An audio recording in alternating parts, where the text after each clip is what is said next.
여호수아 5장 2절에서 15절까지 말씀을 교독합니다. 그때 여호와께서 여호수아에게 이르시되 너는 부싯돌로 칼을 만들어 이스라엘 자손들에게 다시 할례를 행하라 하시매 여호수아가 부싯돌로 칼을 만들어 할례산에서 이스라엘 자손들에게 할례를 행하니라. 여호수아가 할례를 시행한 까닭은 이것이니 애굽에서 나온 모든 백성 중 남자 곧 모든 군사는 애굽에서 나온 후 광야길에서 죽었는데 그 나온 백성은 다 할례를 받았으나 다만 애굽에서 나온 후 광야길에서 난 자는 할례를 받지 못하였습니다. 이스라엘 자손들이 여호와의 음성을 청종하지 아니하므로 여호와께서 그들에게 대하여 맹세하사 그들의 조상들에게 맹세하여 우리에게 주리라고 하신 땅 곧 젖과 꿀이 흐르는 땅을 그들이 보지 못하게 하리라 하시매 애굽에서 나온 족속 곧 군사들이 다 멸절하기까지 40년 동안을 광야에서 헤매었더니 그들의 대를 잇게 하신 이 자손에게 여호수아가 할례를 행하였으니 길에서는 그들에게 할례를 행하지 못하였으므로 할례 없는 자가 되었음이었더라. 또 그 모든 백성에게 할례 행하기를 마침에 백성이 진중 각 처소에 머물며 낫기를 기다릴 때에 여호와께서 여호수아에게 이르시되 내가 오늘 애굽의 수치를 너희에게서 떠나가게 하였다 하셨으므로 그곳 이름을 오늘까지 길갈이라 하느니라.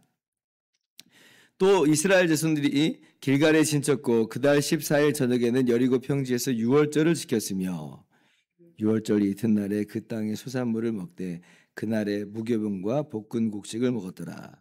또 그 땅의 소산물을 먹은 다음 날에 만나가 그쳤으니 이스라엘 사람들이 다시는 만나를 얻지 못하였고 그 해에 가나안 땅의 소출을 먹었더라. 여호수아가 여리고에 가까이 이르렀을 때에 눈을 들어 본즉 한 사람이 칼을 빼어 손에 들고 마주 서 있는지라. 여호수아가 나아가서 그에게 묻되 너는 우리를 위하느냐 우리의 적들을 위하느냐 하니 그가 이르되 아니라 나는 여호와의 군대 대장으로 지금 왔느니라 하는지라. 여호수아가 얼굴을 땅에 대고 엎드려 절하고 그에게 이르되 내 주여 종에게 무슨 말씀을 하려 하시나이까. 같이요. 여호와의 군대 대장이 여호수아에게 이르되 내 발에서 신을 벗으라. 내가 선 곳은 거룩하니라 하니 여호수아가 그대로 행하니라. 아멘. 할렐루야. 하나님의 크신 은혜와 평강이 오늘도 변함없이 여러분 가운데 가득 넘치기를 주님의 이름으로 축원합니다. 오늘 본문 2절에서 이제 9절까지 말씀 보면 이스라엘 백성이 여호수아의 이제 지도를 받고 이제 요단강을 건너서 이제 드디어 가나안 땅에 들어왔습니다. 그리고 이제 들어와서 행한 그 첫 번째 일에 대해서 이 기록을 하고 있는데 그게 뭐냐면 할례를 행했다라고 하는 거예요. 좀 의아하죠. 이제 가나안 땅에 딱 진입했다. 요단강이 이제 마르고 그 마른 땅으로 이제 이스라엘 백성들이 가나안 땅으로 딱 진입했으면 이제 그러면 이제 무슨 전쟁을 막 수행하고 막 정복을 하고 이제 그럴 거라고 생각을 우리가 하는데 그렇지 않고 제일 처음 나오는 사건은 뭐냐면 할례를 행한다라고 하는 것이에요. 이 할례라고 하는 게 뭐냐면 할례는 하나님의 언약 백성, 하나님의 택하신 백성이라고 하는 그 표식, 이제 표징이라고 할 수 있습니다. 하나님께서 아브라함과 언약을 맺으시고 아브라함과 또 그에게 속한 모든 자에게 할례를 이제 받으라 이제 그렇게 말씀하셨었잖아요.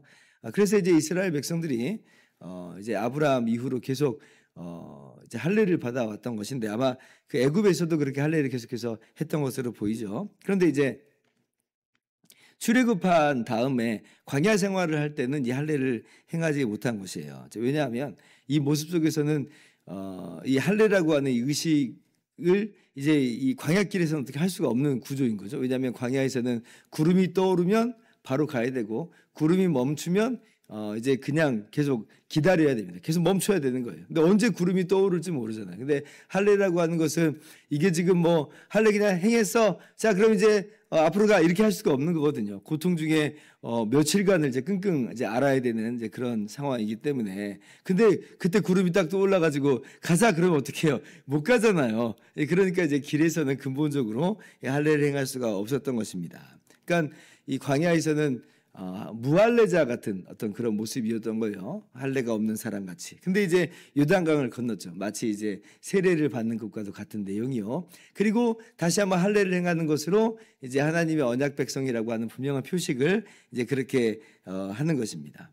왜 그러면 지금 이렇게 할례를 이 시점에 하는가?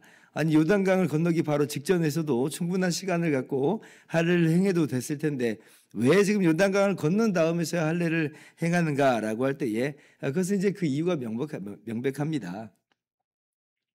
이제 하나님의 언약 백성만 이 하나님께서 약속하신 이 언약의 땅을 소유할 수 있다라고 하는 그런 명백한 그런 이유를 이제 가지고 있어요. 그래서 이제 세례를 받는 것과도 같은 이제 요단강을 건너는 바로 그 사건과 더불어서 함께 한 세트로 할례를 받는 이제 그런 모습으로서 언약 백성이다. 그리고 언약 백성이 딱 이 언약의 땅을 밟는 거예요. 그 땅을 이제 기업으로 얻게 되는 것이죠. 그런데 이제 오늘 이 할례 받는 시점이 참 오묘하고도 참 너무나 대범합니다. 왜냐하면 이 굉장한 위기를 지금 이렇게 수반하는 그런 사건일 수 있거든요. 왜냐하면 아까도 제가 말씀드린 것처럼 할례를 행하고 나서는 아주 며칠간을 끙끙 앓아야 돼요. 창세기 34장을 보면 야곱의 아들들이 세겜 사람들을 이제 학살을 할 때 속이죠. 너희가 할례를 받아서 우리 같이 되면 우리가 너희와 하나가 될 것이다 라고 해서 세겜 사람들이 다 할례를 받았어요. 그러니까 제3일째 되는데 고통이 막 몸에 이제 미칠 때에 기습을 하죠. 근데 기습을 해도 꼼짝없이 다 당할 수밖에 없는 것은 할례 받은 고통이 그만큼 이제 컸기 때문에 그렇습니다. 오늘날이야 뭐 마취제가 있으니까 별로 대수롭지 않을 수 있지만 그러나 그 당시에는 마취제가 없었으니까 이제 사실은 지금 뭐 어떻게 할 수가 없는 상황이거든요. 이 말을 그러면 오늘 사건에 그대로 집어넣어 보면 요단강을 건너서 할례를 했다라고 하는 것은 적진 한복판에 들어가 가지고 할례를 했다라고 하는 내용과 굉장히 유사하게 들리죠. 지금 요단강이 있을 때는 그래도 요단강이 좀 이렇게 방어해 줄 수 있는 어떤 모습이 될 수 있을 텐데 근데 요단강을 건넜어요. 가나안 땅으로 들어갔어요. 가나안 땅이랑 가나안 주민들이 얼마든지 이들이 머물고 있는 길가를 올 수 있는 것입니다. 근데 그때 할례를 행했다. 이건 뭐냐면 무장해제를 스스로 했다는 거예요.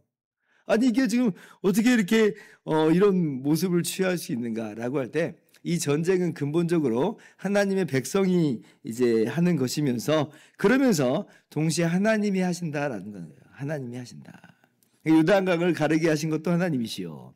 그리고 앞으로 이스라엘로 하여금 정복하게 하시는 것도 궁극적으로는 하나님이다라고 하는 것입니다. 하나님의 싸움이에요.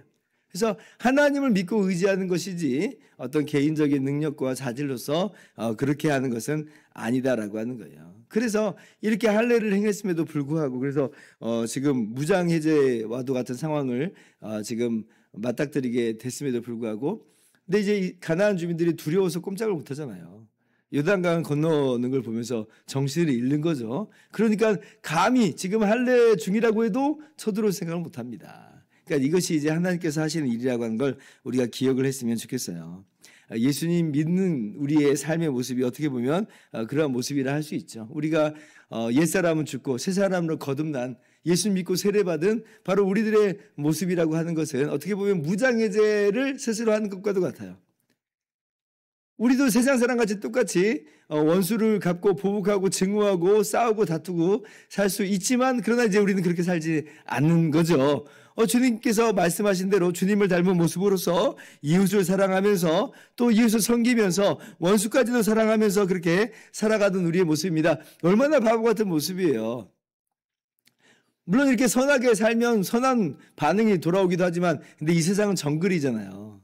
지난번 이제 제자반 이제 공부를 하는데 가는 말이 고우면 어때요? 오는 말이 곱죠. 제가 이런 말을 하려고 했는데 근데 그 중에서 이렇게 얘기하더라고요. 때로는 그게 좀 바보 같아 보이고 호구 잡힌 것처럼 보여서 오히려 사람들이 더 무시하더라고요. 그런 일도 있더라고요. 이렇게 얘기하더라고요. 그래서 제가 깜짝 놀랐어요. 맞다. 진짜 맞다.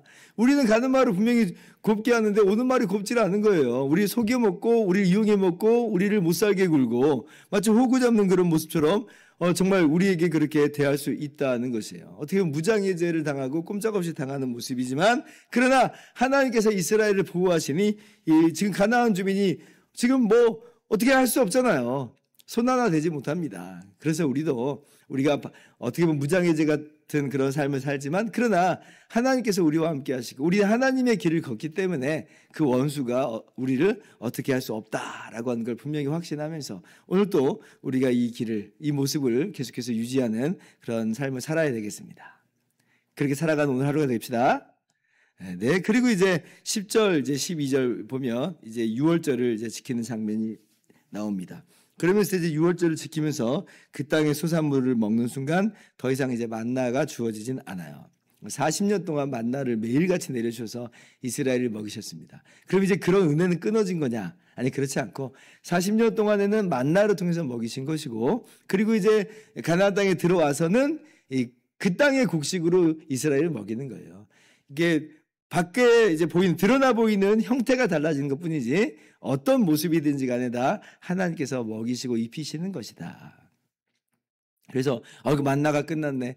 그 은혜가 끝난 거 아니야? 라고 하는 것이 아니라 하나님께서 또 다른 은혜의 모습으로서 우리의 삶을 매일같이 일용할 양식을 공급하시는 것을 알면서 그렇게 또 우리가 오늘 말씀을 그래 하나님께서는 다양한 방법으로 일하시는구나 라고 하는 걸 깨달을 수 있으면 좋겠습니다. 그리고 오늘 이제 말씀 마지막을 보면 13절부터 이하를 보면 여리고 이제 근처까지 갑니다. 그러니까 이제 어떤 일이 있게 되냐면 여호와의 군대 대장이 이제 여호수아를 만나는 그런 장면이 이제 나옵니다. 13절 보시면 자, 여호수아가 여리고에 가까이 이르렀을 때에 눈을 들어본즉 한 사람이 칼을 빼어 손에 들고 마주 서 있는지라.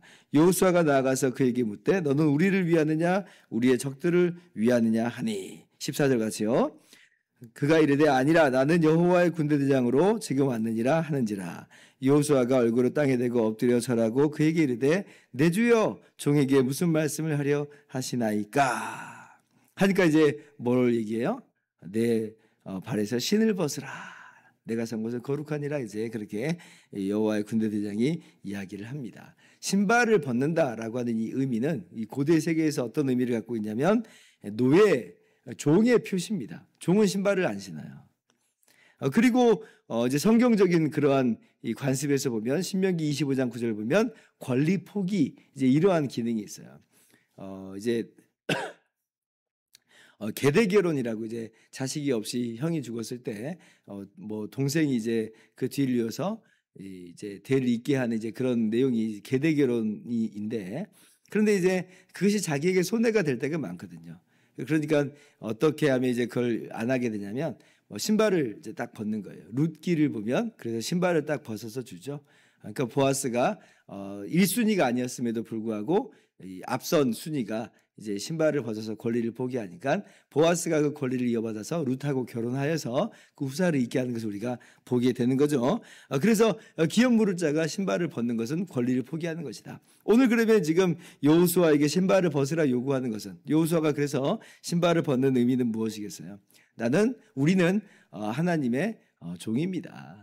내가 지금 주도적으로 내가 주인 되서 행하는 것이 아니라 하나님이 주인이십니다라고 하는 그러한 모습을 고백하는 것이요. 또 하나는 한편으로는 나의 권리, 나의 주장 같은 맥락에서 포기한다는 거예요. 오직 하나님의 싸움을 싸우겠다. 내가 하나님 편에 서겠다라고 하는 겁니다. 여러분 이 싸움은 지금 하나님이 내 편이 되어주시느냐 하나님이 저 가나안 사람 편 되어주시느냐 이게 문제가 아니에요. 핵심은 우리가 하나님 편에 서 있느냐 이게 핵심인 거죠. 우리가 하나님 편에 서 있는가. 그러니까 우리가 이제 살아갈 때 하나님 내 편 돼주세요 이렇게 기도할 때가 많아요. 물론 우리 얼마나 답답하면 그런 기도를 하겠습니까? 뭐 그런 기도가 뭐 나쁘다 할 수는 없어요. 그러나 더 깊은 신앙으로 우리가 간다면 우리가 어떤 기도를 드려야 마땅하겠어요? 내가 과연 하나님 편에 서서 살고 있습니까? 내가 하나님을 영화롭게 하고 살고 있습니까? 하나님과 동행하면서 살고 있습니까? 라고 하는 걸 물어야죠. 그리고 그렇게 우리가 하나님의 편이 되는 그런 삶을 살아가는 것이 우리의 마땅한 모습입니다. 사실 하나님께서 우리의 편이 되어주셨죠. 하나님의 아들을 이 땅 가운데 우리를 위해서 보내주시고 그리고 기꺼이 우리와 하나가 되어주셔서 예수님이 대신 십자가에서 죽으셨습니다. 우리와 한 편이 되어주셨어요. 그러면 우리가 하나님 편에 서는 것이 마땅하죠. 아들을 주시기까지 우리와 하나가 되셨는데 우리가 무엇을 내가 주인 되어서 그렇게 살아갈 그런 모습이 있을 수 있겠습니까? 그래서 오늘 우리가 우리의 발에서 신을 벗고 내 뜻과 내 주장을 내려놓고 오직 하나님의 말씀에 나의 삶을 맞추어 가면서 그렇게 주님과 동행하면서 살아가는 저와 여러분 되기를 주님의 이름으로 축원합니다. 기도하겠습니다.